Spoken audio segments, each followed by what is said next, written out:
Good afternoon, everyone, and welcome to an introduction to the power of luminosity masks with Sean Bagshaw. I am Trevor Pogson from the RPS Digital Imaging Committee.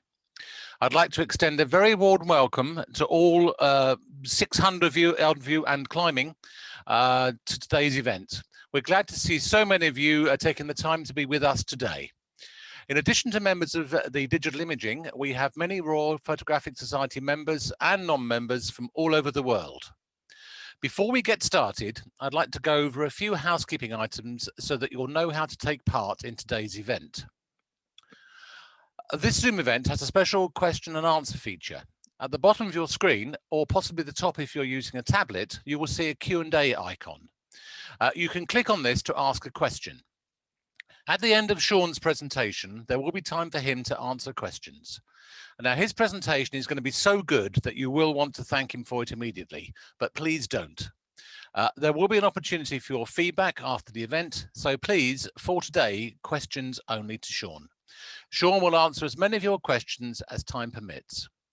So without further ado, I'd like to introduce Sean. It's a great pleasure to say that Sean is a landscape and travel photographer, a photography educator, and an experienced junkie based in Ashland, Oregon, USA.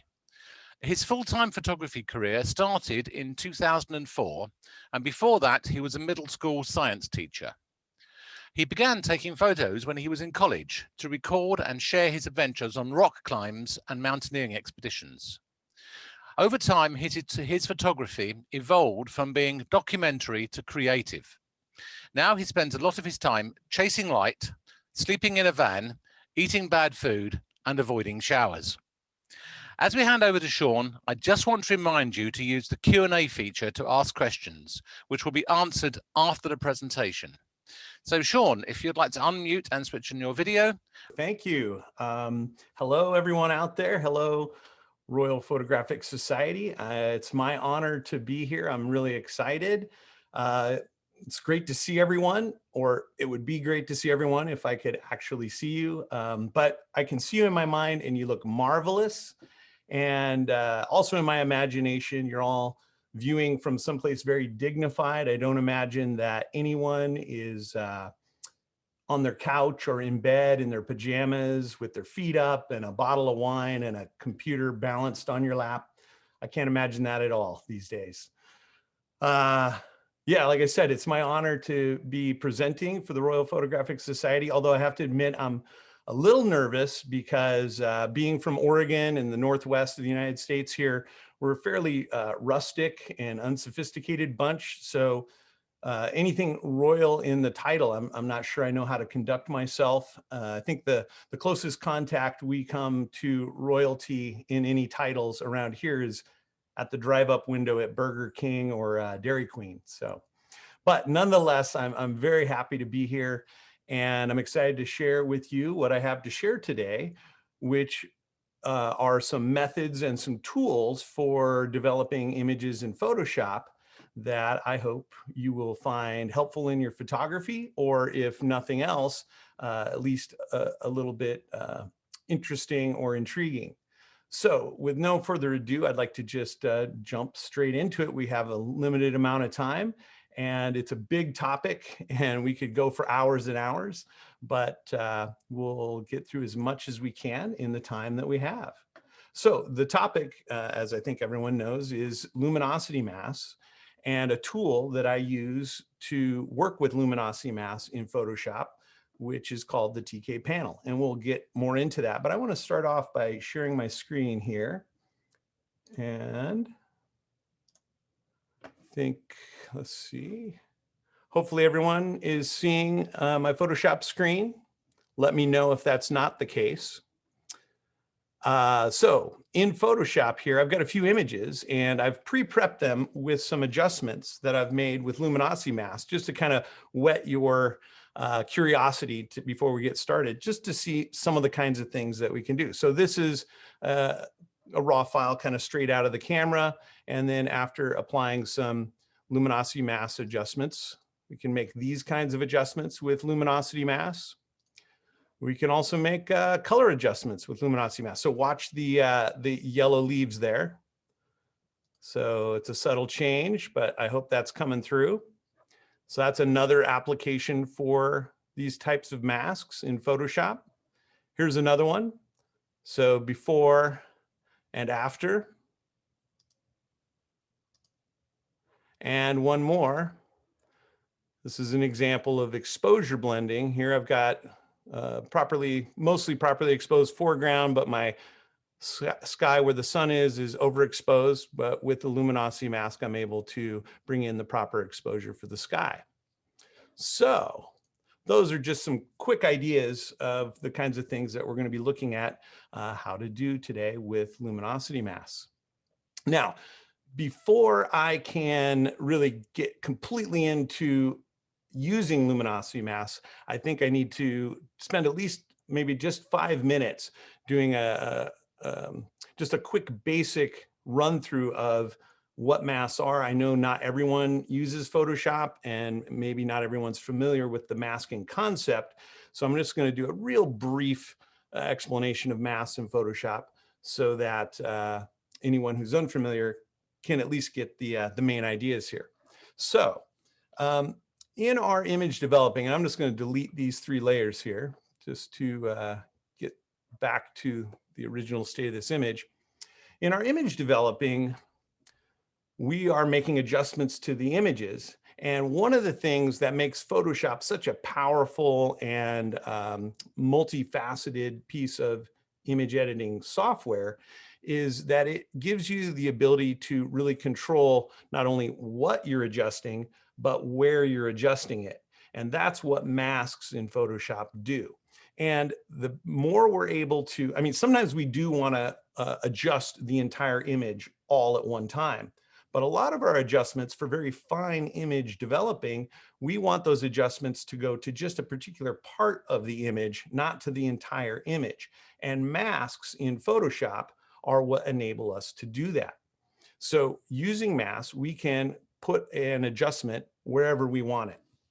So for example, here, if I wanted to, in Photoshop, do a curves adjustment on this image, and I feel like the sky is a little overexposed, it's kind of flat and washed out, and I want to bring back some of the color and the texture and the contrast in that sky, I can use a curves adjustment to do that. So I can pull down the curve to darken that sky, and I can bring up the highlights and add some contrast into that sky and really get that sky looking more like what it looked like when I was there, what I want it to appear, how I want it to appear in my image.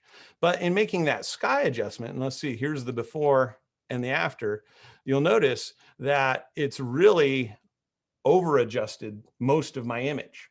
So that's an adjustment I want to go to the sky, but not to everywhere else in the image. And it's masks that give us the ability to place adjustments just where we want them. So here's my adjustment layer here, and this white rectangle on that adjustment layer is the mask. So adjustment layers come with masks, and a white mask reveals everything that's on that layer. So right now, a white mask is revealing that adjustment everywhere on the image. And I could also turn that mask into a black mask. So just invert it from white to black. And black mask conceal the adjustment everywhere on the image. So now we can see that adjustment is having no effect. It's completely concealed by the black mask. And then I can, any place I put white on the mask, it will reveal the adjustment. So if I take a white paintbrush, and let's see here, let me just real quickly get a nice hard paintbrush. So if I just paint on, I'm going to really overdo this adjustment here so we can really see it in, there we go. All right, so now anywhere I paint on this mask with my brush, we're getting the white coming through on the mask, and anywhere there's white in the mask, the adjustment is revealed. Now I'm painting with a fairly hard edge paintbrush, and so the edge of my adjustment is visible. And if I were to try, you know, I could paint in this part of the sky up here pretty successfully, but now when I get down here to the edge of the mountain and along these trees, painting with that kind of detail and precision becomes really difficult. Sometimes you do have objects in an image that do have a hard edge. So a hard edge mask like this is appropriate. You do want the adjustment to come to an abrupt stop. But a lot of times in the landscape, we don't have abrupt places where the adjustment needs to stop. We want it to kind of blend a little more elegantly in with the image. So let me back up, or I'm going to go back to just a pure black mask here. I can also use a very feathered brush. Whoops, let's see here. Let me get a very feathered brush. So now I have a very feathered paintbrush. And now when I'm painting a very feathered edge. And if we look at what that mask looks like, we can see we've got white up here. So that's where the adjustment's being revealed. We've got black down here. That's where the adjustment's being concealed. And then we've got shades of gray, kind of a gradient of grays going from black to white. And in areas where the mask is a shade of gray, only part of the adjustment is being revealed, and 50% gray or middle gray would reveal 50% of the adjustment, and so forth. So in that way, we can have a very feathered edge to our adjustment. And so now when I paint, for example, down here near the horizon, it's a little better. It's feathering into the image, but I'm still having trouble kind of controlling it. And I've still not been able to keep the adjustment out of my trees and my mountain. So even though that's a better mask, it's still not the perfect mask for this adjustment. So that's the basics of masks. And sometimes a hard edge adjustment is great that you can paint. Sometimes a feathered edge adjustment that you paint by hand is great. And in those cases where those masks allow you to put the adjustment where you want it, the way you want it, then you should do that. I do that all the time. But in situations where it doesn't work out so well, like this, using other masking techniques to place the adjustment more precisely come into play. So let me go back again to a black mask. And let's say instead of just painting freehand, another way that we can mask is painting with a selection, and the selection acts like a stencil. So it's basically kind of a cutout, and it only allows us to paint on the mask inside that cutout. So for example, if I take a selection tool here, whoops, wrong, let's see, this guy, quick selection tool, and I'm just going to select my sky with that quick selection tool and do the best job I can at selecting just the sky. So now when I paint on this mask with my white brush, I'm painting in, and that selection is limiting. I can't paint down into the landscape. And so now I'm getting a much more precise mask. And let's see how that's looking. So now we can see that that mask really follows the landscape much better, but it's still not perfect. So if I delete that selection, you can see that those hard edges of that selection are still leaving artifacts and things that don't look natural or good. Anytime you can see the edge of an adjustment and the adjustment becomes apparent to the viewer, that takes them out of the image and into thinking, well, what did this person do to the image? Why does it look like that? And so I'm always trying to avoid that. So this is where luminosity masks come in. All of these other masking techniques I've kind of previewed just briefly here are very useful and viable masking techniques. One more masking technique is to use something called a luminosity mask. They're not magic. They're not the answer to all your problems. And they're just another tool like any of these other methods and tools. And when they're the right tool, they give us very nuanced and controlled ways to apply images in a way that's imperceptible. So let's just take a look at that. So I'm just going to momentarily turn off this adjustment layer and make a new adjustment layer that comes with a luminosity mask. And to do this, I need to talk about the tool that I use to make luminosity masks, and that's the TK panel. And so for just a moment here, I'm going to talk about the TK panel as well. The TK panel, you actually are seeing two parts of it. One part is this part right here. This is called the combo module. And another part is this part right here, which is called the Go module. And there are actually a couple of other modules in the TK panel, but I won't go into those today. Now, the TK panel is what's called an extension for Photoshop. And it's made by my friend and colleague, Tony Kuiper, which is why it's called the TK panel. And Tony first began working with Luminosity Masks in Photoshop. He learned about them from some sort of seminar that he went to, and it was not about landscape photography at all. And they were not using Luminosity Masks in the way that we're going to be using them today at all. But he was intrigued by the concept and immediately thought, I think there are applications for landscape photography. So he began experimenting with them. And in 2006, he wrote his first article on using Luminosity Masks in landscape photography. And that was really the start of it. And that article kind of went out across the internet at the time. And a lot of us, myself included, were very intrigued by the idea. But at that time, there was no good way to make Luminosity Masks because the Adobe engineers never intended them to be used this way, I don't think. So there's no obvious way to access Luminosity Masks in Photoshop. You can make them by hand, but it's a very tedious and roundabout method of doing that. And the reality is that most people wouldn't spend the time to do a lot of luminosity masking, doing it manually like that by hand. So Tony very shortly started creating actions in Photoshop that would do all the heavy lifting of creating luminosity masks for you. And that's evolved from 2006 to now. He's continued to evolve and refine his tools. And this is the most recent iteration.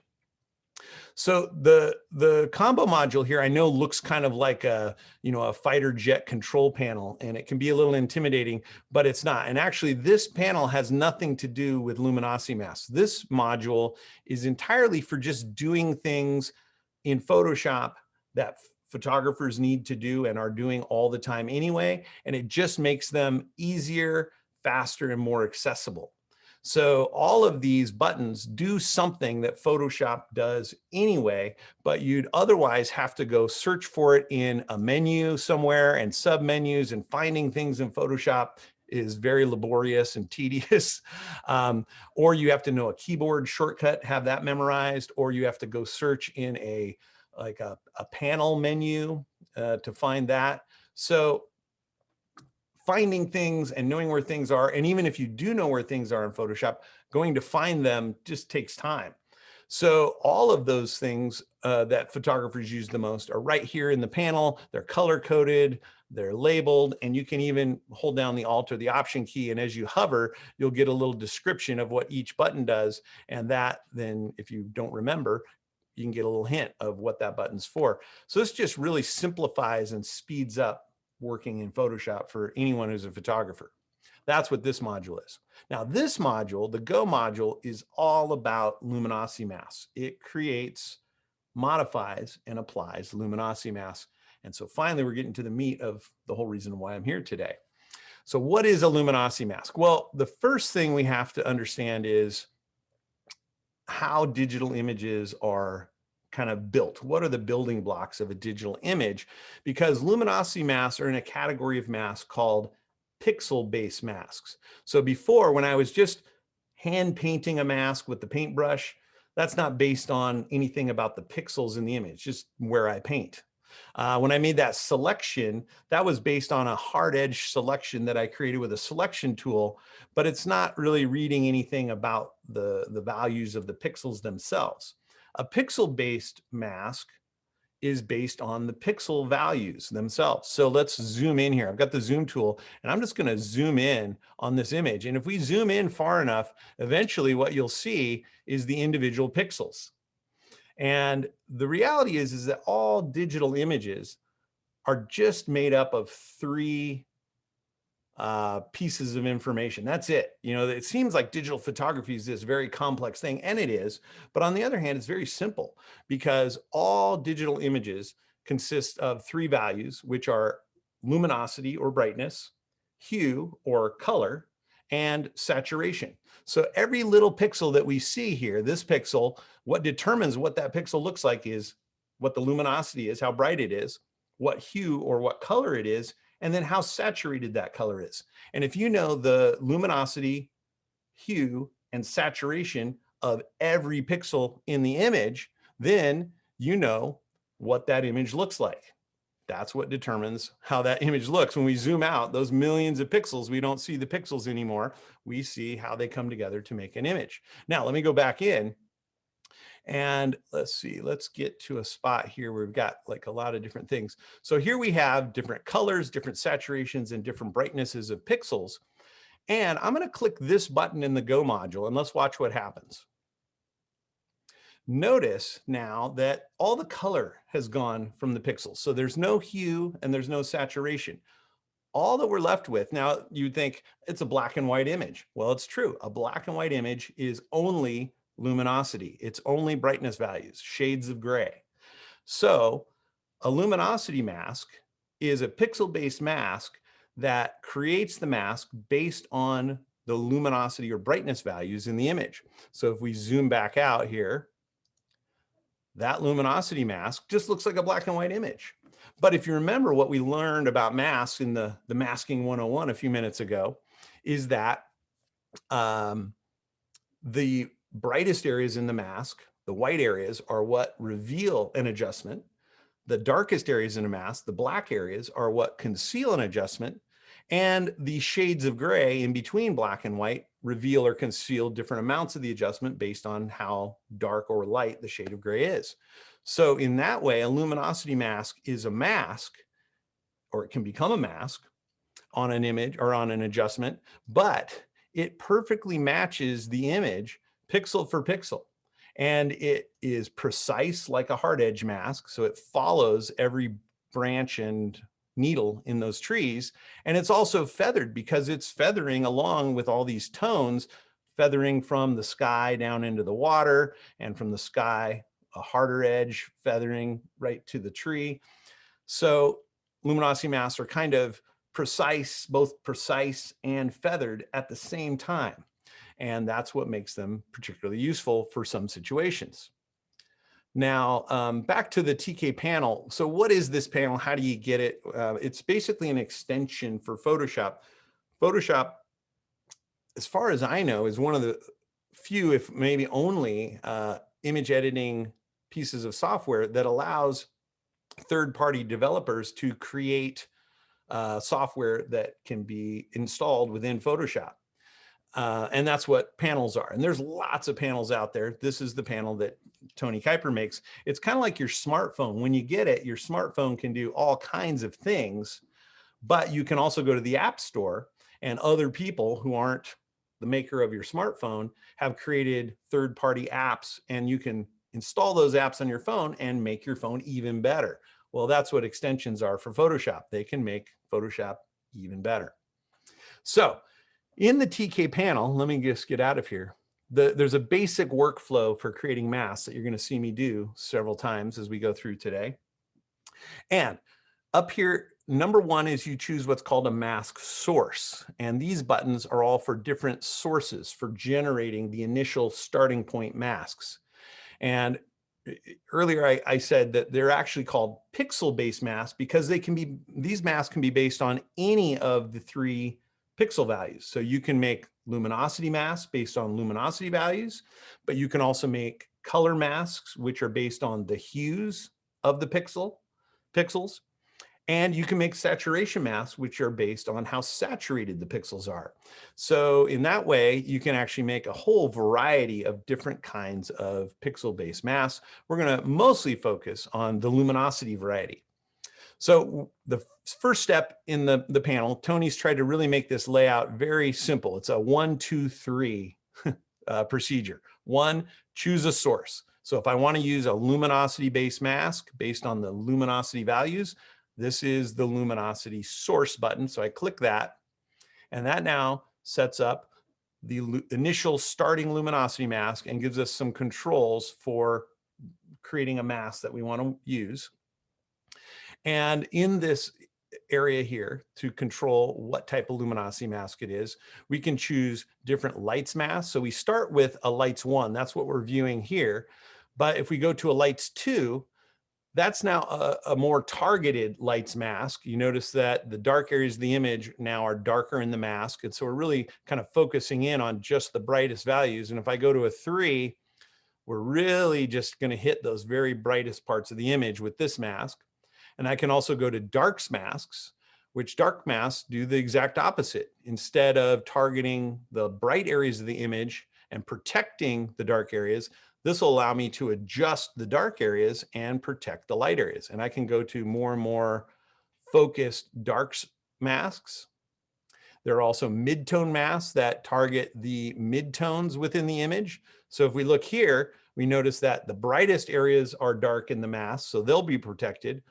The darkest areas are dark in the mask, so they'll be protected. And what's light in the mask is actually the things that are mid-tones. So those are mid-tone masks. And we also have different sources up here, or different ways to get to different luminosity masks. We start with what's called a general composite luminosity source, but there are different color channels, red, green, and blue in Photoshop. So that's what creates an RGB image. And so each of those, let me get back to a lights here. Lights one mask, but this is the composite source. I don't know if in this image we're going to see a lot of differences, but in some images, the differences between the different color channels gives you a very different starting mask. So this is just a lot of different ways to get to your initial starting mask. So right now I'm on a blue channel lights one mask. That's step one. I've selected my initial mask. The second step is I can modify the mask if I want to. So for example, I think I want to adjust my sky, but not my rocks and my sea. So this mask is it's a good starting point, but it's not, I'd actually like it to be a little lighter in the sky and a little darker in the landscape. So I can modify, I can bring my light slider over here, and that's gonna make my sky in the mask get even lighter. And I can bring this midpoint over and keep the darks darker. And I can even bring the black slider over and even darken up some of those darks even more. And somewhere in there, I can say, okay, I've modified that mask. Now I think that's the mask that's going to target the adjustment where I want it and keep it out of where I don't want it. So once I've done step 1 and step 2, now I just go on to step 3, which is outputting the mask. What do I want to do with this mask? At this point, I'm just looking at the mask. It's not doing anything yet. So in this case, I want to add this mask to an adjustment layer so I can make an adjustment that it will control. Now I could add this mask to an adjustment layer that's already here. So I already made that previous adjustment layer and it has a mask on it. If I wanted to swap out that very kind of primitive mask that I made with this mask, I could use this button. This output button just applies the mask to the active layer. Or if I wanted to put it on a whole new layer that doesn't exist yet, I can come up to any of these buttons here, and also any of the button or the options in this menu here. All of these will create a new layer of different sorts, but whatever layer type I choose will come with this mask. So I want to do another curves adjustment with this mask. So I'm going to do, this is the curves output button. So I'll just click that and it will now create a curves adjustment for me. There's my curves adjustment layer, and it came with that mask. So let's take a look at that mask. There's that mask I made, and it's on my adjustment layer. And if you remember, there's that primitive mask I made previously. Let's do a little comparison here. So with the curves adjustment layer, just as before, I'm going to darken quite a bit in the sky, and I'm also going to work with the contrast a little bit. And let's see how that looks. So now I'm darkening the sky and also into the water, but notice my rocks are not being darkened at all. But also notice that with this adjustment where I had the mask, I had those problem areas in places where the selection didn't match the image. In this situation, I can zoom all the way into 100% and you'll see there's no discerning where the adjustment begins and ends, because that luminosity mask, which looks like this, perfectly matches the image pixel for pixel and feathers throughout those tones. So I end up, in this case, with a perfect selection for applying that adjustment to the sky and not to my shadows. Now here's, that's kind of basic luminosity masking 101 right there. So far, we've only used it for one thing, and you can use luminosity mask for dozens and dozens of things.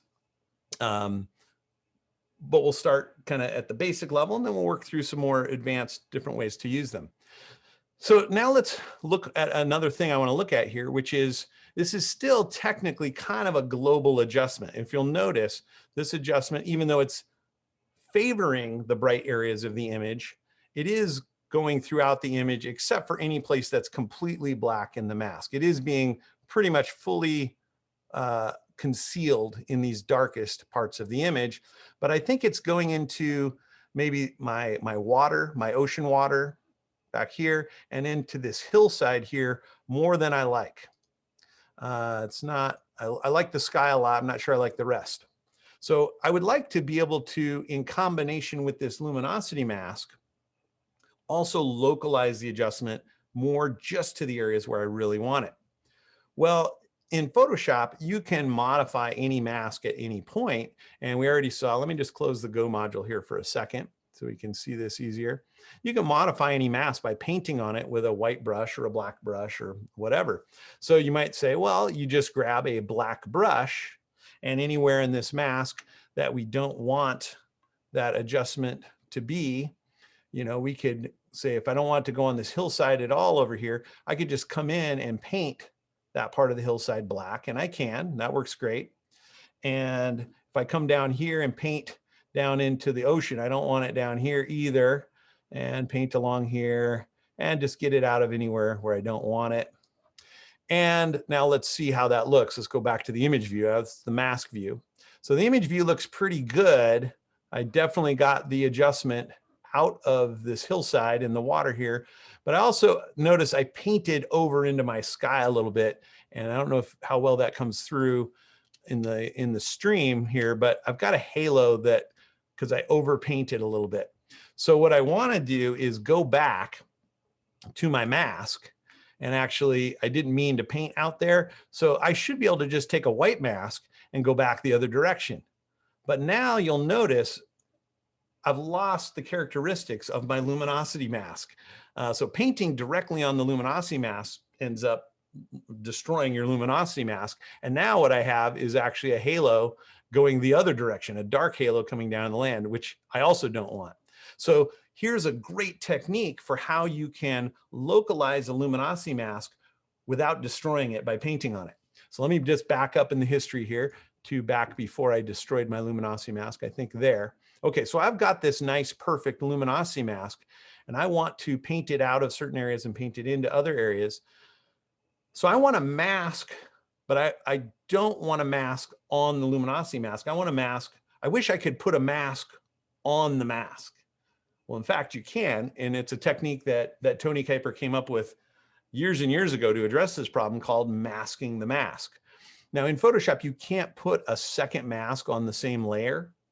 So that doesn't work that way. But what you can do is put a layer or layers, multiple layers, into what's called a group. And right down here at the bottom of the layer panel, there's a button that looks like a little manila folder. That creates what's called a group.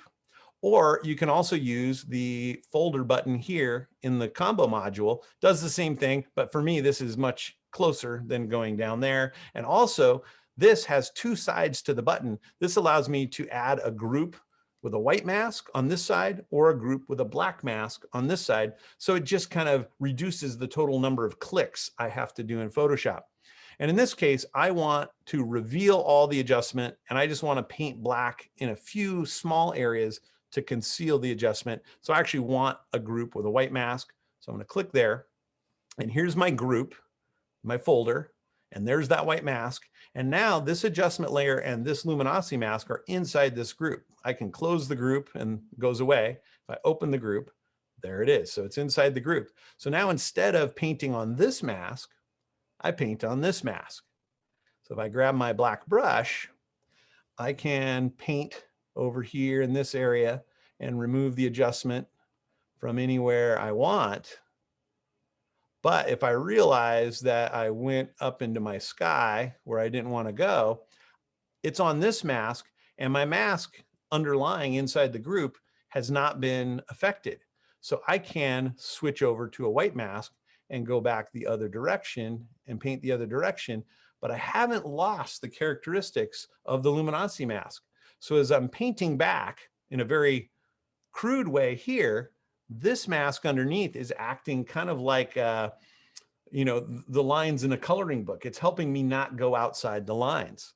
And so this is really beneficial. So now I can paint along on this outer mask and let the luminosity mask determine, whoops, too much. I want to bring down my flow to, let's say, like 20%. So I can just kind of feather and incrementally paint that in, but then let the luminosity mask determine how that transition goes. And so now I'm able to, on this mask, if I say it's too much down here in the water, I can paint around there and take some of that adjustment out. Whoops, I'm on a white brush. That doesn't work. Have to paint black on a white mask for it to do anything. Okay, so I can slowly and incrementally take some of that adjustment out in places where I don't want it. Maybe I feel it's a little dark in here and a little dark in here. So in this way, I'm able to localize this luminosity mask adjustment and still retain the benefits of the luminosity mask. Okay, so that's one application of luminosity masks, and there are many. So just briefly, that was working with highlights in the image, bringing down my highlights. And I think that's an improvement. It doesn't look so washed out and blown out. I've got some texture and color back in my sky, and I've kind of taken some of the hot areas out of the water, but I haven't blocked up my shadows. But I would like to see some more detail in the shadows, but I'd like to do that without also overexposing my highlights that I just brought down. So let's see if we can find a luminosity mask that'll help us adjust just the shadows. So again, it's a luminosity based mask. Now it's going to be a fairly narrow range luminosity mask because I really just want it to go into the darkest shadows. So we saw that we had in this source these kind of standard lights and darks luminosity masks that we could create. And I could create a darks mask that will probably hit those dark tones fairly well. But by the time I start taking my ocean water and my sky out, now I'm also losing some parts of the rock as well. Well, this source button here, I'm going to go to this one instead. This source allows me to pick a tone from the image, and it's going to create what's called a zone mask. And it's still a luminosity mask, but it's a very narrow tonal range, which allows us to have kind of more precise tonal zones. And I'm just going to pick down here in the dark area for my starting point and see where that gets me. So already that's a better starting point, that zone mask, than one of those broader standard luminosity masks. And this shows me, this green slider here shows me where the zone was selected is. And we've got some kind of default zones up here that I can experiment with. And I can also just move this slider anywhere along the continuum from dark to light. So we're at about a zone 1.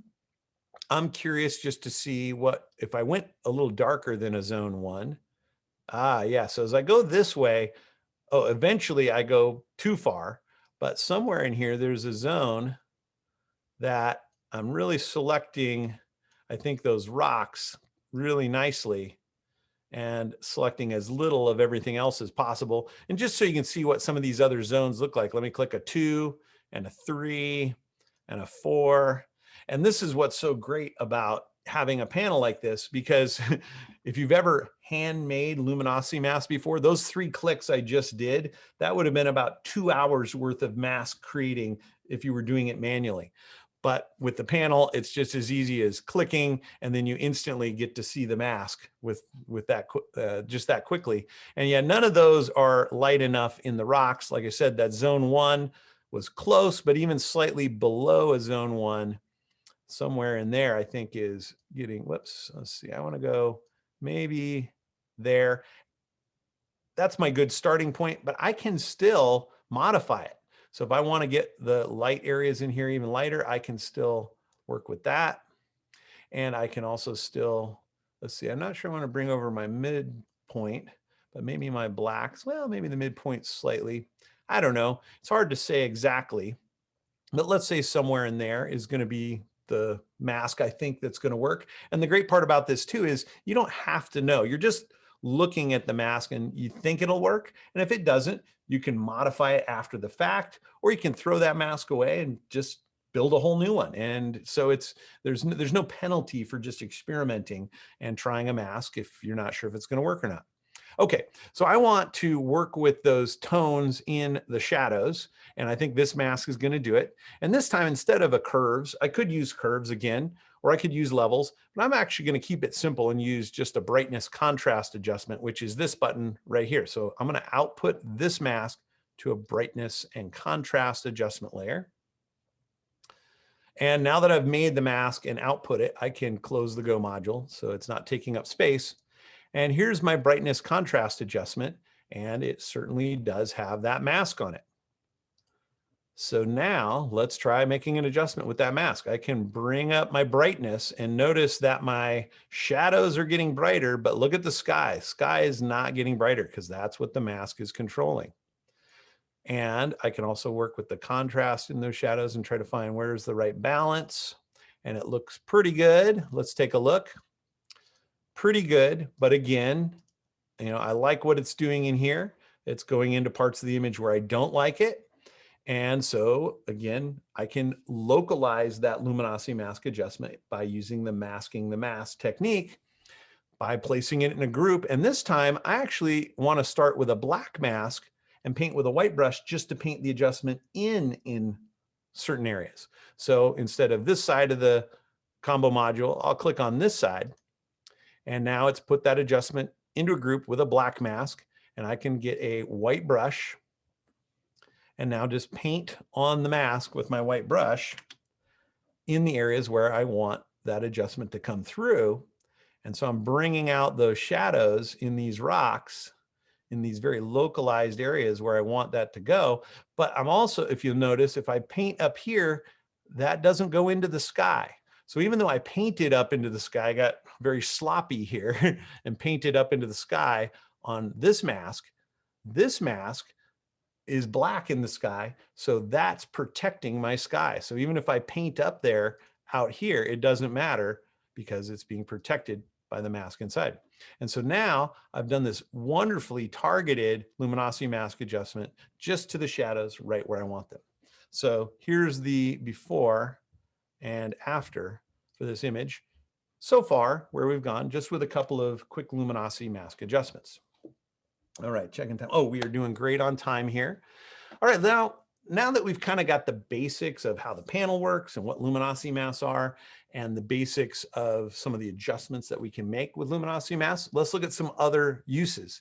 Now, in an hour, we can't possibly cover all of the uses. When I teach classes on Luminosity Mask Live, we go for 2 or 3 days straight, 8 hours a day on these techniques. And I have video courses that I think are, just the video course, very condensed presentation is still 5 or 6 hours long. So there's so much potential. But also you don't have to worry about that from the beginning. Luminosity Mask is a thing you can start with, incrementally. Just pick one thing I've done so far and get used to that, learn that, be comfortable with that, and then pick one more thing and slowly add new features into your repertoire as you go. The other thing is, if you're not a Photoshop user, but you like this concept of luminosity masks, thanks. I mean, no one's said this out loud, but the reality is that Tony Kuiper really pioneered these techniques and these tools back starting in 2006. And since then, they've become such a popular tool for people to use in their image developing that Adobe and other software developers have started putting luminosity mask functionality in their software. So if you're a Lightroom user, there is some very rudimentary luminance masking capabilities in Lightroom. They're called range masks is the name of the tool. And I also know that in Luminar and Capture One and lots of other imaging software that's out there has now incorporated some degree of luminosity mask capabilities. So even if you're not a Photoshop user, these ideas are things that you can probably put to use in some way. Okay, so let's go to a new image here. This image, I already had that adjustment on there, but I'm going to go ahead and just throw that away. We don't need it.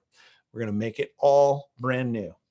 So in this image, I've done most of my developing at this point. Let's assume you don't see any of my adjustment layers there, but I've done a lot of adjusting and I'm mostly happy with the image. But part of what I like to do in my image, in addition to working with brightnesses and exposure and contrast like we did in the last image, is also to work with color and color grading and color balancing. And I'm not going to say that I actually want to change this, but for an example, let's say that I just wasn't happy with how the colors were coming through in these leaves, but to alter my white balance for this image to get a more agreeable color balance on my leaves, then I've now affected the white balance of the entire image. And it doesn't look good everywhere else. I just want to work with the white balance or the hue of just those leaf colors. So in this case, we could maybe try a luminosity mask and see if there was a luminosity mask that would target. So here I am in the luminosity mask, and I could try this yellow channel to see, because those are yellow leaves. Yeah, the yellow channel does target the leaves a little better. You see they get a little brighter in the mask, but look at all this stuff out here that's also kind of in that same tonal range that's also going to be worked with. And if I modify the mask and really darken it to try to take out those dark tones, there's still places I can't totally get out of it. And I also now am beginning to lose my leaves in that luminosity mask. So maybe a standard luminosity mask isn't the way to go. Let's try a zone mask. Well, we can click in here, try that for a tonal zone. Oh, interesting. I don't know what it's selecting. I must have clicked on a dark pixel here. Let's go up towards our lighter zone. So a 6 or a 7, definitely closer, but still these tones up here are just too close to these tones down here. So none of those are really working, but you'll notice these colors are very different than these colors. So far, we've only worked with, remember we said there's 3 pixel values, and you can create pixel-based masks off of any of those pixel values. So far, we've been making luminosity masks because we've been using the luminosity values of the pixels. But what about the color or hue value? Let's try that. Well, this source here is to make, instead of luminosity masks, it's to make color range-based, pixel-based masks. So I'm going to click on that. And the same color picker comes up, but instead of picking a tone, this is going to allow me to pick a color. So if I sample this yellow color in the leaves down here somewhere, there's the color it's sampling. And let's say okay to that. And now notice that mask that's been generated, much more specific to the colors that I want to adjust. And I can still work with it here. Here's all the whole range of colors. And this is the color I sampled, and it kind of gives us a range around that color. And I can expand that range if I want to up into the greens, but I don't, because of course, then that starts to pick up some of the greens that are back here in these trees. So I do want to keep that down towards the yellows, but I could go maybe more towards the oranges and reds. Let's see, and pick up, make sure that I'm getting all the oranges and reds that are in these leaves down here. And I can use this slider to kind of even pull up the leaf brightness a little bit more. And then I can use this slider to determine kind of where the cutoff point between the colors is. So that's taking out some of this background. And I don't know, I want to retain a little bit of feathering, but I can still now modify down here. And if I want to darken with this dark slider and lighten with the light slider, this enables me to really isolate just those leaves and leave everything back here out of it, or mostly out of it. There's a few areas that are still coming through, and I know I don't want to adjust these areas up here, but I really like how it's looking down here for this part of the mask. Let's bring it up even just a little bit more. So I have other modification tools in the panel here. I can grab the black brush and just say, I know right off the bat that I don't want this to be part of my mask. So I'm just going to paint that out right now. Just get rid of it. And I don't want to paint over my leaves at all. but I can just take this out right here. Something like that. Okay, I think that's the mask that's going to allow me to adjust the hue or the white balance of my leaves pretty well. So now I just need to output this mask to an adjustment layer. And I want to change the hue and maybe the saturation of those leaves. So probably a hue saturation adjustment layer would be a good choice. There's lots of other ways to adjust color in Photoshop, and I could use any of them. I could use curves or levels. You can do color adjustments with those. I could also come into this menu and I could use the color balance tool. I could use selective color. There's a lot of ways that we can adjust colors, but we'll do it with hue saturation. So here's my hue saturation layer. Here's that mask I just made on the layer. There it is. And now let's adjust the hue a bit. I can go way red or I can go green, but I think what I want is just a very subtle adjustment, slightly more orange. So just bring the hue over slightly towards the oranges. I want to bring the saturation up a little bit in those leaves and maybe also the lightness. So I want to lighten them up, let them glow a little bit more. Bring up the saturation a little more, fine tune there. Let's say that's good. So there's that very nice subtle leaf hue change. And what would that adjustment look like without that mask? Well, let's turn off the mask. And you can see that would really have an effect on other parts of my image that I don't want to be having. But when it's targeted just to those leaves, it's exactly what I want. So that's another type of pixel-based mask, not a luminosity mask this time. It's a color mask, color range mask, but they kind of get all lumped together and people just talk about them being luminosity masks kind of as a general term. Okay, that's another application. Moving on to this one. This is something that I love.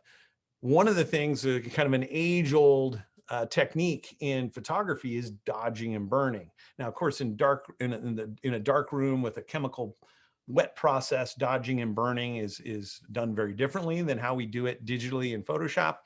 But these days in the digital developing arena, anything that we kind of paint in varying degrees of lightness and darkness throughout an image, we refer to as dodging and burning. So there's lots of ways to do dodging and burning, but one of the ways I love to do it is with Luminosity Mask. So I'm just going to go ahead and get rid of that whole entire group there that I've done those adjustments with before. And one of the ways that we can lighten and darken in Photoshop is, we could use there are dodging and burning tools in Photoshop, but they require you to dodge and burn directly on the pixels of the image. And once you've done that, you can't undo it. You can't go backwards later. So I generally tend to not dodge and burn right on pixels. I use what's called dodge and burn layers. Now, of course, you can hand make dodge and burn layers in Photoshop, and it's not hard to do, just a couple of clicks. But the combo module here this is the burn button, this is the dodge button. So I can create a burn layer simply by just clicking that button, and it sets me all up. It makes my burn layer, sets the right blending mode for the burn layer. It picks the paintbrush tool and sets the paintbrush to black. So I'm all ready to burn. And now with my black brush, I can just paint. And as I paint, it's just darkening the image wherever I paint. And if I want to kind of darken some of my foreground down here and bring more attention to the village, and I want to darken my sky a bit. So this is burning, and I could make a dodge layer and paint with white and dodge, which would lighten, and those are all great. But it's burning everything. If you'll notice here, if we look at the burning I'm doing, notice it's just straight one tone of gray, and it's not burning in relation to the tones and textures in the image in any way. So I'm darkening the dark areas the same that I'm darkening the light areas.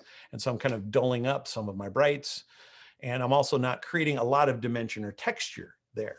So what if I could dodge and burn based on luminosity? Well, you can, and Tony calls it luminosity painting. And when I do it with clouds, I call it cloud sculpting. those are all just names, so it doesn't really matter, but it's kind of fun. So let's say I want to do some burning and I want to darken the clouds, but I only want to darken the darkest areas of the clouds. So that's a perfect use for a luminosity mask, a darks luminosity mask. So I'm going to come in here to, that's a darks 1. This is a darks 2. And we'll notice that that darks 2 is going to allow me to target an adjustment to the darker areas of the clouds, and it's going to protect the lighter areas of the clouds. And if I want to enhance that contrast in the mask, I can bring over the lights here, modify it. So make those parts of the clouds, the dark parts of the clouds, lighter. And I can bring over this to make the light parts of the clouds darker. So keep those protected while also going in. But notice this mask matches all the tones and feathering and all the texture and nuances of the clouds, pixel for pixel. So that's what I want to use, but I don't want to output this to an adjustment layer. I want to burn this mask. And remember, before you saw me painting on a mask with a selection as a stencil, and that was just a hard edge selection. But what if I could paint with the luminosity mask as my stencil? And you can. So instead of outputting to a layer, a new layer, or outputting to an existing layer with that button, this button allows me to output as a selection. So I could load this mask as a selection and then do whatever I want with that selection.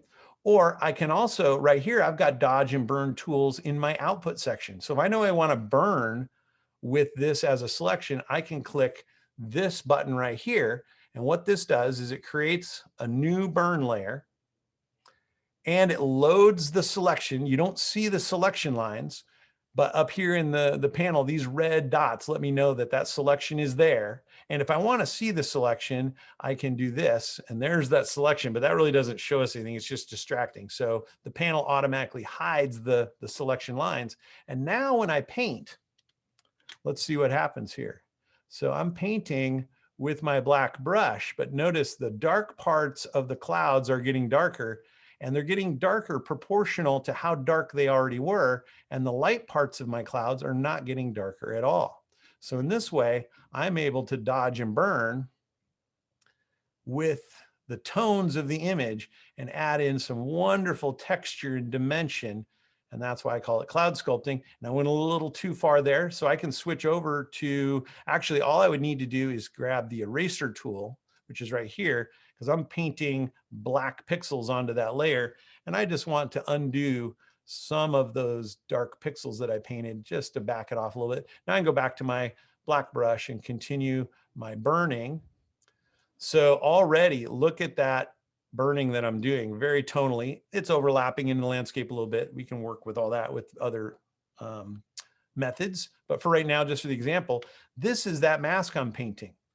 Look at it compared to that mask. So that's painting without the luminosity stencil, and this is painting with the luminosity stencil. So much more power for being able to really direct your dodging and burning. And if I wanted to also lighten up the highlights in my clouds, I'd just come up here to the luminosity source. There's a lights 1. Let's go to maybe to a lights 2. That's really going to target the lighter areas. You may want to lighten up those areas in the mask a little bit more. And now instead of a burning layer, a dodging layer. So here is dodging. I created a lights selection this time, and then instead of making a burning layer, made a dodging layer, and now I'm dodging with a white paintbrush to lighten just my light areas. Now I've kind of overdone it in some areas, so I could come back to the eraser tool and kind of undo some of that if I felt like I overdid it, and then back to the white brush. And so in this way, I can really target my adjustments both for sculpting the shadows and sculpting the highlights. And that's luminosity painting or cloud sculpting. Okay, we're right at the 1 hour mark, but there's one more thing I want to show, and this will only take just a couple more minutes, the last technique, and then we'll jump over to questions.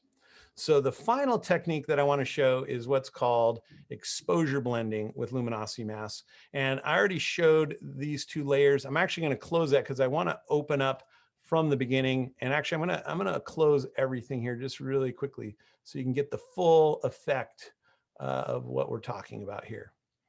Okay, so we'll close everything.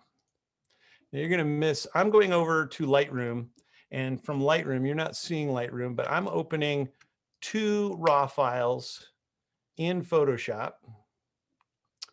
as raw smart objects.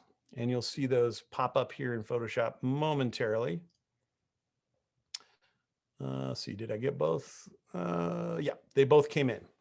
Okay, so this is a scene where I was shooting directly into the sun. It was very bright around the sun, obviously, and very dark down here in the shadows. And there was no way I could get the full dynamic range of tones all in that one exposure.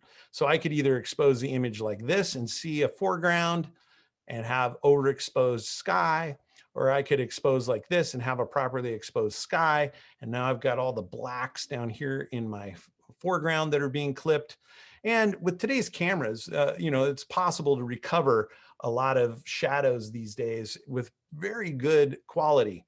But the best quality is still going to come from not recovering shadows that can create noise and artifacts in those shadows and not, you know, not quite accurate colors. You're going to get the best quality out of a more properly exposed foreground. So I actually want to blend these sky pixels with these foreground pixels.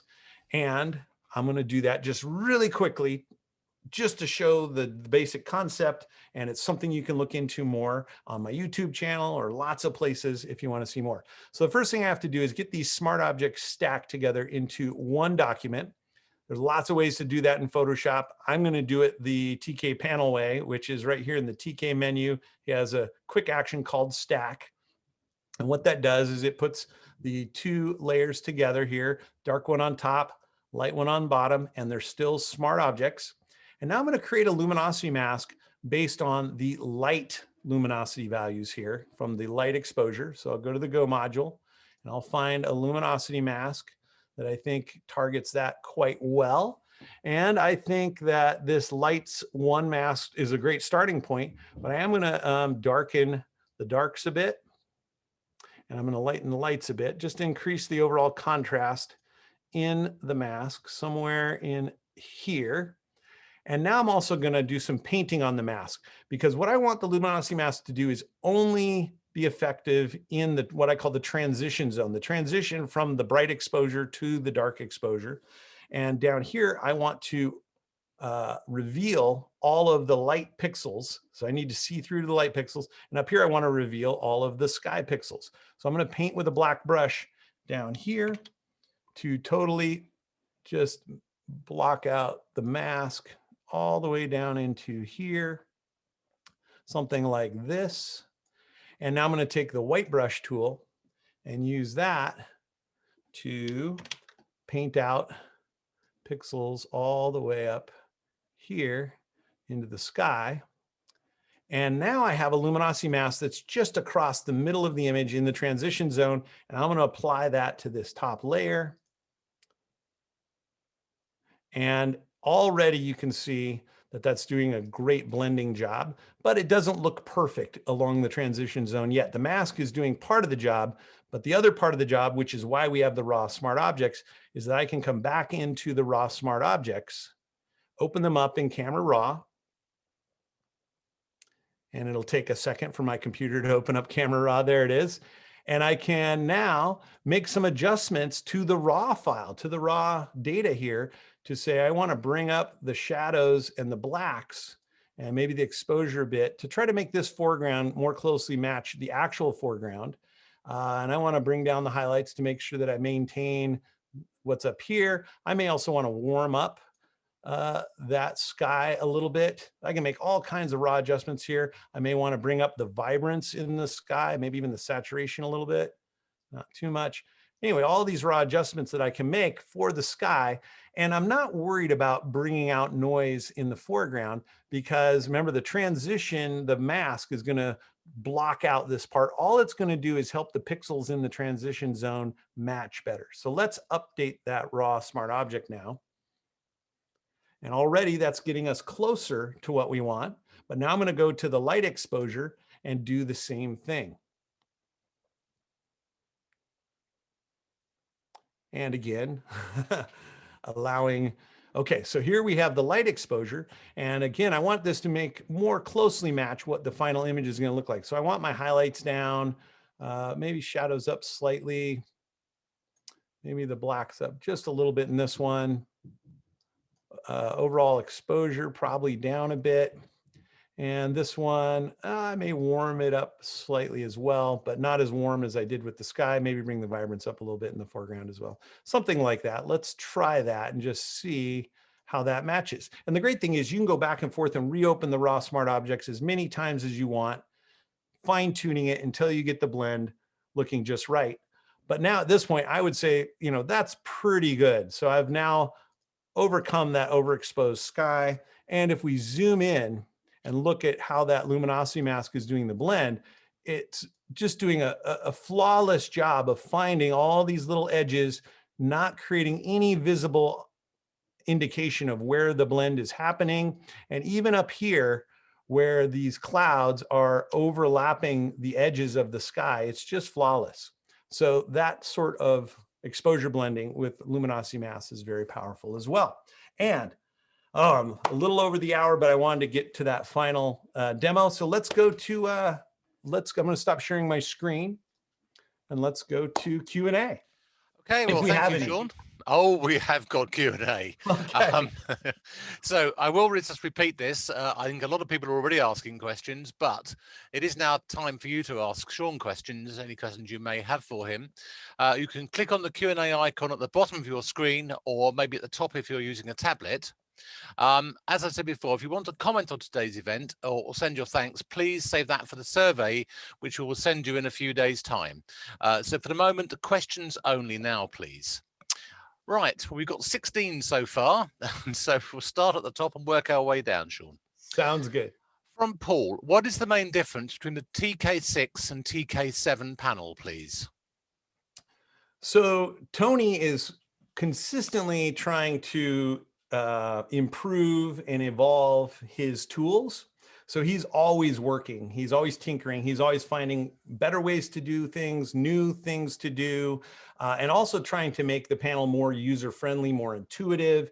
So about once a year and a half or so, he comes out with he has enough new stuff that he thinks it's ready for a whole new version. Other times, Adobe requires a new version. They changed something about Photoshop's architecture that no longer supports an older panel version. So he's forced to create a new panel just so that it'll even be functional.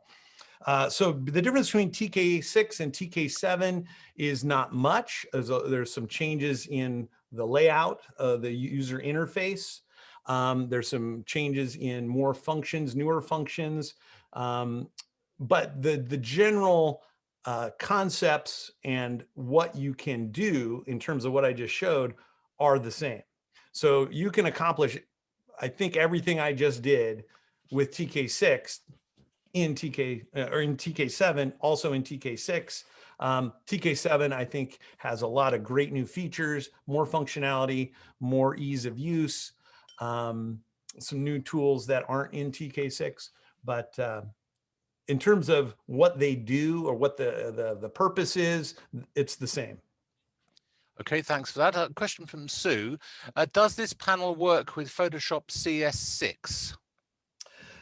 This panel does not work with Photoshop CS6. There was, I mean, yeah, there were panels that worked in CS. All of Tony's early panels all worked in CS6. And then at some point when Photoshop CC came out, they're two completely different panel architectures. So Tony had to code two separate versions of the panel so that there would be a CS version that worked in CS, and there was a CC version that worked in CC. Well, Adobe now no longer supports or sells CS any longer. And so it's not even really a platform that's being maintained by Adobe or updated by Adobe. And so when they stopped supporting it, Tony had to stop supporting his CS versions of the panel because he can't even talk to Adobe about any of the Photoshop CS anymore because Adobe says we don't do that anymore. So all the panels that are available now, since CS6 was deprecated by Adobe, are all Creative Cloud panels. Okay, thank you. Question from Pat. I've got TK7, but the panel TK7 Go is called TK Rapid Mask. Correct. So in that whole update process that Tony is always doing, sometimes he'll come up with some updates within a panel version that he wants people to have access to, but doesn't feel that it's time to put out a whole new panel version yet. So there are updates that come periodically. So the Go module came in a TK7 update last July. And we send out, Tony and I both send out notifications whenever there are updates to the panel like this. But not everyone gets them. Sometimes emails go into spam folders, or sometimes people have unsubscribed, they don't want to get emails, which I totally understand. Or sometimes they have multiple email addresses and the email went to an address that they don't check. So the TK7 Go module was a July update. And depending on when you first purchased the TK7, well, at the time, that was a free update for some panel owners. At this point, the free update has expired months and months ago. But if you contact whoever you purchased the panel from, whether it was Tony or me, I don't have access to Tony's customer list, and he doesn't have access to mine. So find out who you purchased it from, contact us, and we can at least get you money off if you want to upgrade and get the Go module and all the other new stuff in that update. Thank you very much. Question from Angelica. Where can I get the TK and modules extensions?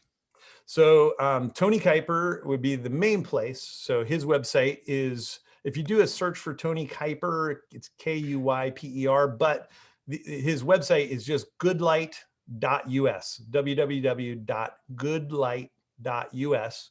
And there you can find the TK panel, and he has some other panels. He has a free panel if anybody wants to just try out a basic panel for free just to see if you like it. And that comes for free with some videos that I made that show how to do some fundamental luminosity masking things with the basic panel. Anyway, that's all on Tony's website. I also offer all of that stuff on my website as well. We kind of do a lot of crossover. So I sell Tony's panel and my instructional videos, and he also sells his panel and my instructional videos. So you can go either place. Okay, thank you. Question from Warren. Can I install the TK7 in more than one PC? So Tony's user license allows you to install the panel on two different computers at the same time. So the same as Photoshop, basically. Basically the same as Photoshop, yeah. So you can have it on your desktop and your laptop, and yeah, it's only for the desktop or the computer version of Photoshop, not for the tablet or phone version. Okay. Question here is, I see only TIFF files are used in this seminar. Does Sean's discourse hold true even for JPEG files? Aha. So if you remember, kind of the fundamental thing to remember here is there's nothing magic about luminosity masks. They're just like any other masks. They don't do any adjusting. All they do is determine where the adjustment is going to go or not go. And so the limitations of your file type are the same with or without luminosity masks. So can you use luminosity masks with JPEGs? Yes, you can, because JPEGs have those pixel values, the luminosity, hue, and saturation, but JPEGs have a more limited amount of information available in those pixels. So what you can do in terms of your adjustments are still limited to JPEG limitations. And also what you can do in terms of creating the masks is going to be somewhat limited, but you can totally use them. Thank you very much. All right. Question from Stephen. I'm interested in using the Go module to create masks based on luminosity, hue, or saturation. But having created the masks, I don't really want to use the TK panel to work with as a kind of Photoshop front end. Can I use the Go module, but not the TK panel? You know, the combo module, I'm assuming this one, sure. Yeah, they're completely independent of each other. Yeah, if you know and you have a whole workflow in Photoshop that you don't want to have to relearn, that's why early on, Tony's panel, it was just one module and everything was kind of together. And at one point he realized, you know, different people are going to use different parts of this in different ways. And so by breaking it up into different components, you can totally not have that one even open on your desktop and just have the Go module and just use that only. Yes. So yeah, they're independent of each other, but you can also work with them in tandem if you want to. Okay. Question from Liz is, sorry, in your first example, the seascape, was the Dark's luminosity mask based on the original image or the adjusted images or image after your lights adjustments? That's a great question. That's an advanced question. So the answer to that is the way that the TK panel works is it's going to create the mask based on the current pixel values that you see in the image at that moment. So watch this. Right now, if I create a luminosity mask. Do you want to share your screen again, Sean? I need to share my screen. I can see it. What's wrong with you guys? Yeah, exactly. It's perfectly clear. Zoom, don't we love it? Yeah. All right, are we back? Yep, you're back. Okay, so sorry, let me start over again. So in this image that I have open, here's this image, and if I create a luminosity mask, so there's the lights one luminosity mask, that's the mask based on the current luminosity values as the image appears on the screen. Now, if I change those pixel values or what the image looks like on screen, the luminosity mask is going to change to match. So I'm going to turn off this top layer and watch the luminosity mask. So now the luminosity mask matches the luminosity values of the image with this layer off. If I turn that layer back on, now the mask matches that. So you can create your luminosity mask based on any state of the image that you want.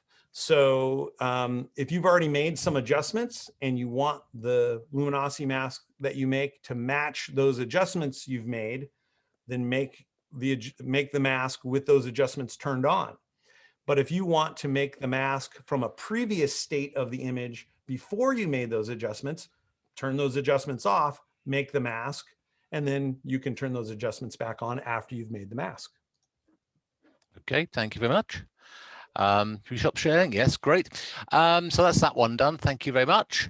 The next question, can you put a luminosity mask on the group mask so that you have a luminosity mask over another? You can, yes, you can luminosity mask a luminosity mask in that way. You absolutely can. And one of the things that I do a lot is, so you saw that the luminosity painting method I did on the clouds, where I loaded the luminosity mask as a selection and then did burning through the selection like a stencil. Sometimes what I'll do is I will have the initial mask on the adjustment layer inside the group. Then I'll have a mask on the group, and you could put the luminosity mask directly on the group, but I also still want to just localize it by painting it, but I also want it to be another luminosity mask. So I'll load a selection and paint my second mask through the stencil. So you can, I mean, really, the sky's the limit, and just a matter of experimenting with things. And the ways that you can mix and mash all of this is unlimited. Okay. Question from Kelvin about hardware. Does Tk7 utilize or require a more powerful hardware, memory, processor, GPU, etc.? It doesn't require a more powerful, of course, all of Photoshop, basically, the TK panel is just entirely functioning within the Photoshop ecosystem. So however well Photoshop runs on your system is how well the TK panel will run on your system. There's one thing that can trip things up a little bit, is that indicator, the selection indicator that I had, the red dots across the top of the panel that shows when you have a hidden selection. There are some different options for that. That red fixed one is one. There's also an animated one, which looks more like Photoshop's marching ants, which is great because if you are used to the marching ants, that's a great moving visual that you have a selection. But that animated one can be a little memory intensive, and on some systems that'll cause it to bog down, which is why Tony gives the option of the fixed animation. Okay, that's great. A question here, will Sean be able to comment on how Tk7 compares with the free TK Loom mask offered by Photoshop? Yes. So the free TK Loom mask that's on the Photoshop Exchange website, that's a place that Adobe has. It's kind of like the App Store on your phone. You go to the Apple App Store and you see all the apps that are there. Adobe has an app store for Photoshop extensions. And currently, Tony has a free version of the panel there. That panel is based on a new architecture that Adobe is working on that's going to come out eventually. And eventually this architecture is going away. So Tony's already working with them so that when that happens, when they switch over, there will be a panel that works. That basic panel, you can install it right from the Adobe website. It's free. It's very basic. All it has, I think, is just these basic lights, darks, and midtones, luminosity masks, and that's it. And it doesn't have any of this other stuff or any of the other pixel sources. I'm just going off of memory. I don't use that panel, but that's what's available. Also, if you're running one of the new Mac laptops with the M1 chip, that's a whole new chip architecture. Adobe has created a whole different version of Photoshop for that new chip architecture. And they have already, just a couple of days ago with the latest update, disabled extensions in that M1 chip architecture version of Photoshop. So at this point, if you want to run that version of Photoshop on an M1 laptop, for now, that's the only panel that you can get from Tony. Probably the only Luminosity Mask panel out there anywhere that'll work in that version of Photoshop. And that's all in flux right now. Okay. Right, we've been going for a little while. We've got another 10 questions. Are you happy to answer a few more? Let's do speed round. Right, okay, this is simple. From Linda, what's the cost of the TK7 Go extension, please? The extension doesn't sell by itself. You purchase the whole panel. It's I think the full cost of the panel is $39 US. So I think Tony's tried to keep the cost of his software as low as possible. And like I said, whenever there's updates, they either are free updates or he makes them even heavily discounted for people who previously purchased. So he tries to keep it all as affordable as possible, but he doesn't sell any of the individual modules independently. And one thing, I don't know if it's been mentioned already, but there is a discount code that you're giving people at the end of this talk.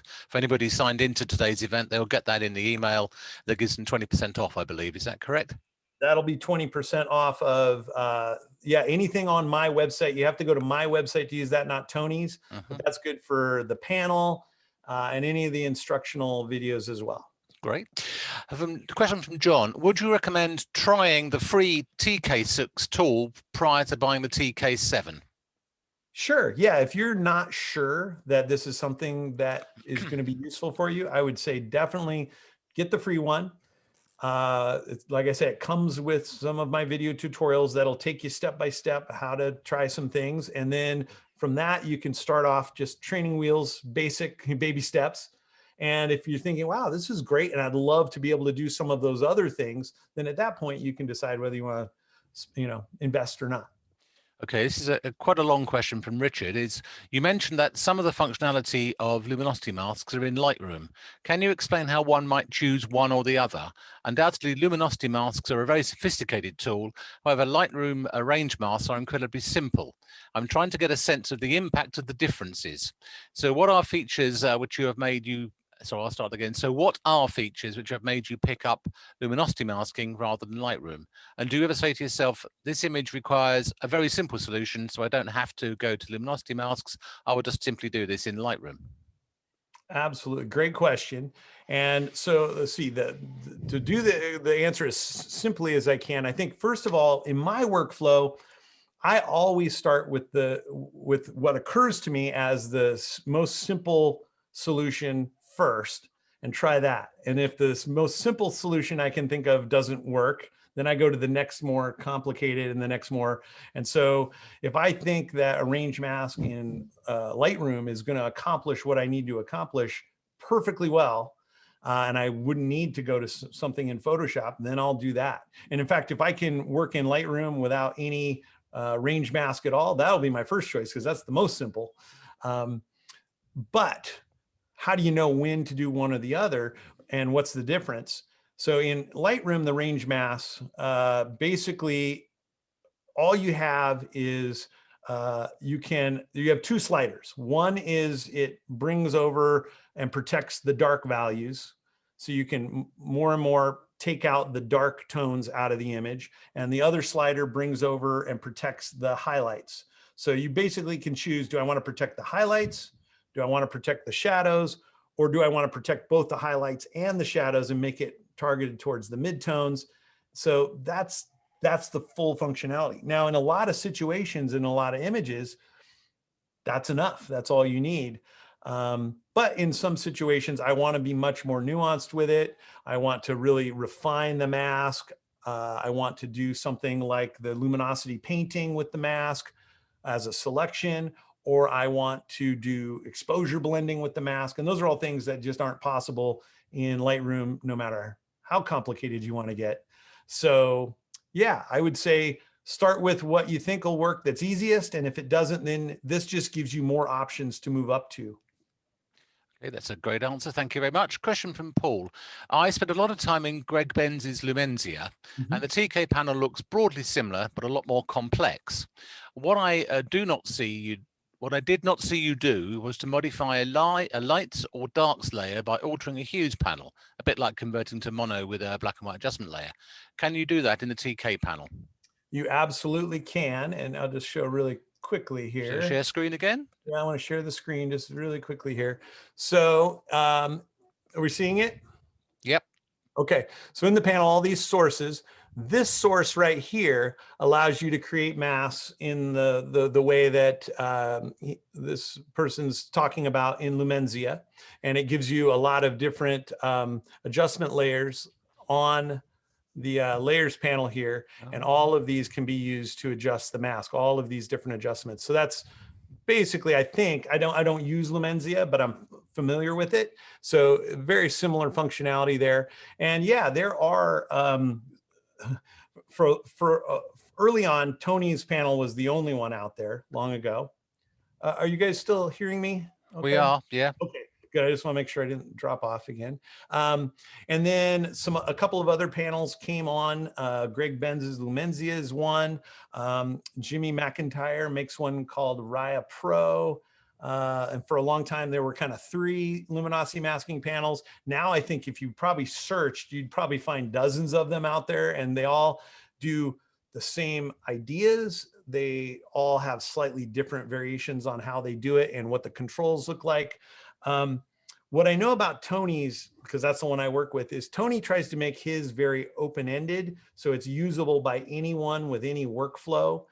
He doesn't prescribe, this is how I do it, so you should do it this way too, sort of thing. And I don't know that that's the case for other panels. My perception, though, is that some people have built a panel based around, here's how I work on images. So I've built a panel that functions well for my workflow. And so if you want to work the way I work, then my panel is perfect for you. I think in this case, the TK panel is just very open-ended. No matter what your workflow is, I think it'll fit. Okay, there's a couple of questions here from Seshi, so I'll lump them together. First part is, do you use a tablet or work with a mouse? And the second part is, on average, how many layers do your finished photographs have? So I work with both a tablet and a mouse. And another thing, this is a new device I just recently got. It was actually sent to me unpaid. They just wanted me to try it out. But it's called Tourbox, and it's kind of a cool little additional control panel. Just gets the keyboard more out of it, just like a tablet and a mouse do as well. So I use a variety of tools, and I'm kind of constantly switching back and forth depending on what I'm doing. And what was the second part of the question? On average, how many layers do your finished photographs have? I don't know if I've ever done a calculation. I would say, I don't know that I have, I mean, I could find an average, but the range of that average would be very wide. Some images don't ever go to Photoshop. I can do everything I need in Lightroom, and that's the end of it. So they have one layer. Other images might have just a couple of layers, and certain images that are more complex and require a lot of work and fiddling might have as many as 15, 20 layers or more. Okay, and I think probably the question from Brian would be partly linked to what you just said, is how do you decide what changes to make to your photographs? This is something that it's always difficult to put into terms, because you go from the idea of what can you do to what do you want to do. And that, I teach a lot. I spend a lot of time teaching people, here's what you can do. But the question of, once you know what you can do, what do you want to do is a whole different thing. And it's very, I think, personal and individualized. And it's something that, it's a journey for a lot of us. For me, the way I talk about it, that I do, is I have kind of a sense in my imagination of what my hopes for the image are. And I kind of make a mental checklist of what things does the image need to hopefully get to this place that I want to take it. And then I just start with, what's the first one that comes to mind in that list? What does the image need? Address that need. I don't like the color in the sky, so I'll address that image or that need. Sky color. Okay, I've got the sky color. I feel okay. Now what do I think it needs? Well, I want to see more detail in the shadows of the foreground. So I address that need. And I just keep asking myself that question. What does the image need now? How about now? How about now? And doing very small, incremental, nuanced adjustments one at a time. And eventually I get to a place where when I ask that question, what do I think the image needs? I feel like, I can't identify anything else I think it needs at this point. So maybe I'm done, and I'll usually sit and go away, let it sit and go away for a while. And then I'll come back. And a lot of times when I come back hours or days later and look at it, immediately I'll have a whole new list of more things it needs. Yeah. Question from Richard. Do you know whether the TK panels work with affinity? No, they only work with Photoshop. Photoshop, like I said earlier, is, I think, as far as I know, one of the only imaging applications that allows third-party developers to develop things for it. And Adobe has very distinct specifications for how that has to be developed to work there. So even if I've only used Affinity just a little bit. I'm not aware that it allows extensions, but even if it did, Adobe extensions wouldn't function. Okay. Question from Bernard. I like your cloud sculpting techniques. Do you do any further training on this approach? I do. I show that particular technique on my YouTube channel in at least one location, maybe multiple. And in several of my training courses, that's a technique that I show in a variety of my different training courses. Feel free to contact me through my website if you have more questions about where to go to find certain types of techniques and which course you might find those in. And we will be displaying that website address at the end of today's presentation, so it will be there later on. Quick question from, well, actually, it's not a question, it's a comment from Sheila. It says on the site that it's $29. Did I get this? Boy, I don't even know my own prices. Let me just look. I don't know which one it is referring to. Let me just take a look here. That's the panel itself is Tony's product. So whatever he has the price set at here. Let me see. Oh yeah, I said the wrong price. So yeah, only $29. And then yeah, if you get a discount on top of that. So like I said, Tony really tries to make his software affordable. When he does all the work to develop and create a new version when that comes out or major updates, it's not a lifetime subscription with that $29. But like you said, for people who do want to upgrade to whatever the next version is, he tries to keep that really affordable. It's a good deal, that, isn't it? Quick question from Paul. How good are luminosity layers at selecting hair? So it depends, because remember, luminosity masks are completely dependent on the luminosity values in the image. So if you have very dark hair against a very light background, then they're excellent at selecting hair. If you have dark hair against a dark background, then they're horrible at selecting hair. But depending on your situation, they can be great. But Photoshop does have specific, the select and mask tool has tools that are specifically kind of developed around things like hair selections. So most often you can do at least as well, if not better, with select and mask for things like hair. It's a good function that in Photoshop, isn't it?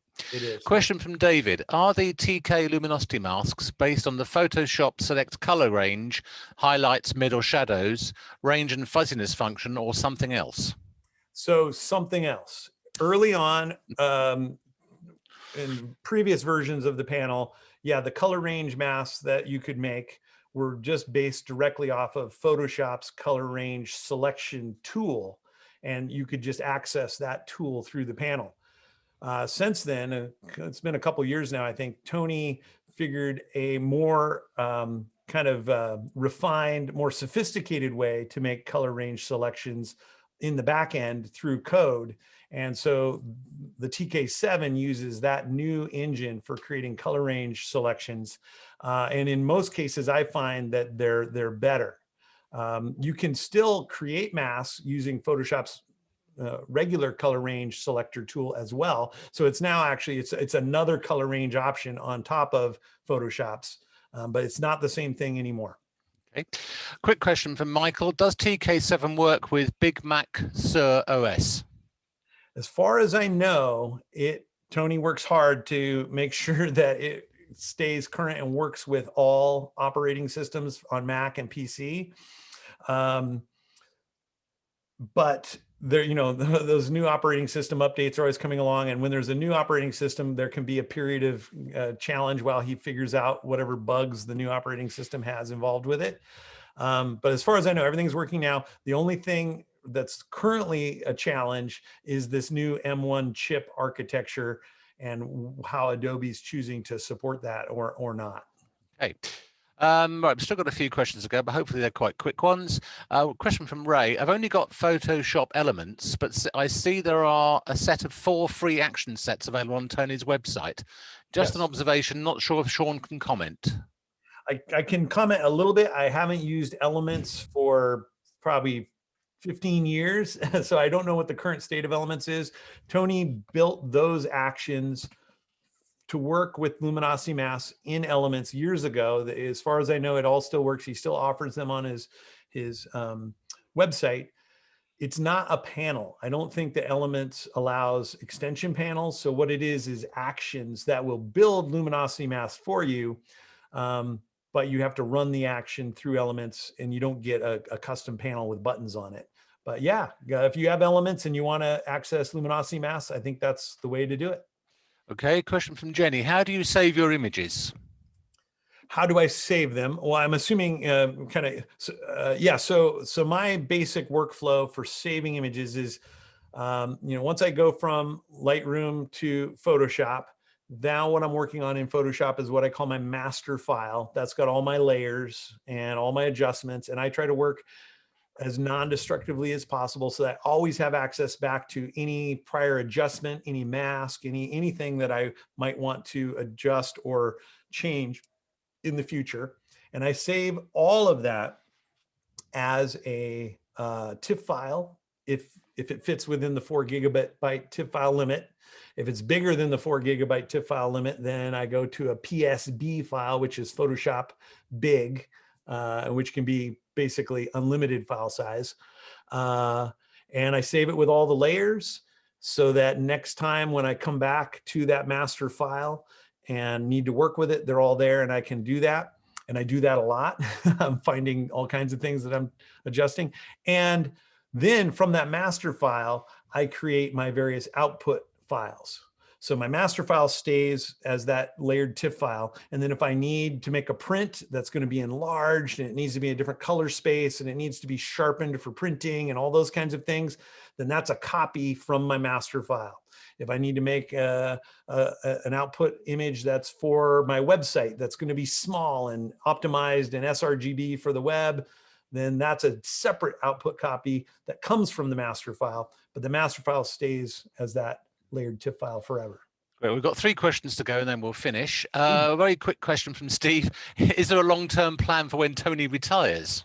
Well, technically, Tony is already retired. So Tony's his career was actually as a pharmacist on the Navajo reservation in Arizona. He worked in a clinic as a pharmacist there through his entire career. And boy, it's been maybe 3, 4, 5 years ago now, he retired from that job, and he was doing all of the photography and the TK panel work kind of as a side job. And now in his retirement, he is able to work on the TK panel stuff full time, but it's his retirement gig. Fair enough. Another quick question here from Nigel. What was that? What was Sean's keyboard add-on editing device called? I guess that's that little box you showed. It's called Tourbox. Tourbox, Tourbox. And yeah, I know nothing about it. Like I said, the company just kind of cold sent me this, said no strings attached, just try it out, let us know what you think. So I don't know. I think if you do a search for it, you'll certainly find out about it, but I don't know if it's available. I don't know what it costs. I don't know any of that stuff. But Tourbox, yeah, check it out. It's kind of cool. I'm liking it, and it's well built. Feels very solid. Out of interest, question for me: does it work with Loop Deck, the TK7 panels, or is there a plan for it? It's a device. It may be a European thing. It's a similar device. Yeah, but with a lot more controls on it. I don't know that there's any way to assign, at least from these kinds of devices, that you can assign shortcuts to something that's in the panel. Right. But certainly in terms of like things that I use, keyboard shortcuts and brush sizes and brush opacities and all that kind of stuff that I'm constantly doing in combination with the TK panel, it all works great. Whether I doubt you could probably, have the Loop Deck push a button in the panel for you. No, probably not. And last question, how many TK7 users are there? That's from David. I have no idea, but I would say at this point, since it's been 15 years since Tony's first tutorial, a written article that he wrote about Luminosity Mass, and his first set of actions, been 15 years. I think I'm doing the math right on that. And it really has spread worldwide and throughout the photography community. So it's in the many thousands. Brilliant. Well, that was the last question, and that was quite a marathon question session, I have to say. That's great. Thanks for sticking with that. I loved it. It was wonderful. Anyway, Sean, once again, many thanks for your presentation today. For more information, you can visit the web addresses that have just appeared on your screen. Sean did mention a special discount on his Photoshop courses and on TK panel, which I've already mentioned, which is available for those attending this event or signed up for this event. We will include details of that discount code in the follow-up email you'll receive in a day or two, so you can still go on and take advantage of the price. RPS Digital Imaging is very glad that you joined us for this event. Thanks for coming along. This is Digital Imaging's 16th online event, and we now have many more in the pipeline. If you're not already a member, you will find that even though the fee for non-members is low, if you are already an RPS member, then you will probably save money by joining Digital Imaging as a digital-only member. Our next online event will be a talk by Colin Harrison called Creative Flower Photography Masterclass. That's going to be on Saturday, April the 3rd, same time, same place. In the meantime, thank you once again, Sean, and stay safe, everybody. See you in a few weeks' time.